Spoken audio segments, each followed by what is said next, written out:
সুপ্রিয় দর্শক আসসালামু আলাইকুম। আজকে চলে এসেছি সিরাজগঞ্জ উল্লাপাড়া সেই ঐতিহাসিক সেই গ্যাস লাইনের হাটে। ভিডিওতে দেখতে পাচ্ছেন প্রিয় দর্শক, আজকে এখানে বিপুল পরিমাণে কিন্তু গরু উঠেছে।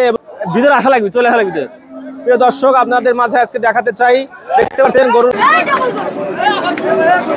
প্রিয় দর্শক আজকে বিক্রেতা এক ছোট ভাইয়ের কাছ থেকে জিজ্ঞেস করব আজকে বাজার পরিস্থিতি, তার মাঝে একটু বিস্তারিত আলোচনা করবো ভাইয়ের সাথে। তো আজকে আপনি ভাই কয়টা গরু নিয়ে এসেছিলেন? ভাই আমি 6টা গরু নিয়েছিলাম, 5টা বিক্রি হয়ে গেছে।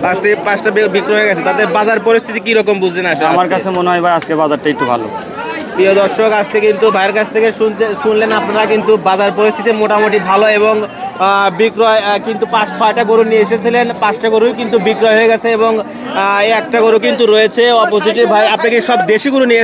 হ্যাঁ হ্যাঁ, সব দেশি গরু। ভাই কিন্তু সব দেশি গরু নিয়ে আইছিল। তো ভাই আপনার অভিজ্ঞতা থেকে আজকে কি বুঝলেন, আজকে কোন সাইজের গরুগুলো আজকে বেশি আসলে চাহিদা রয়েছে? কোন সাইজের গরু? আজকে দেখা যাচ্ছে যে আপনার মিডিয়াম সাইজ আর বড়গুলো একটু সাইডে বেশি আছে। বড়গুলো এবং মিডিয়াম সাইজ ঢাকার বাটি বেশি আছে। আনুমানিক আপনার কত লক্ষ পর্যন্ত আজকে এই বাজারে সর্বোচ্চ গরু উঠেছে আপনার কাছে মনে হয়? আমার কাছে মনে হয় 4 লক্ষ সর্বোচ্চ। 4 লক্ষ। আমাদের একটা 4 লক্ষ বিক্রি করা হয়েছে। আপনি কি নিজে গরুগুলো লালন পালন করে বাজারে নিয়ে এসেছেন না আপনি ব্যাপারী? না না, আমার নিজের খামারের গরু। নিজের ভাইয়ের কিন্তু নিজের খামারের গরু। ভাই নিজে নিয়ে এসে কিন্তু 6 পিস গরুর মধ্যে কিন্তু 5 পিস গরু বিক্রয় করে ফেলেছে এবং 1 পিস গরু কিন্তু রয়েছে। দেখতে পাচ্ছেন ভিডিওতে লাল গরুটি কিন্তু ভাইয়ের গরু। এখানে কিন্তু গরু দেখতে পাচ্ছেন হিউজ পরিমাণে গরু রয়েছে।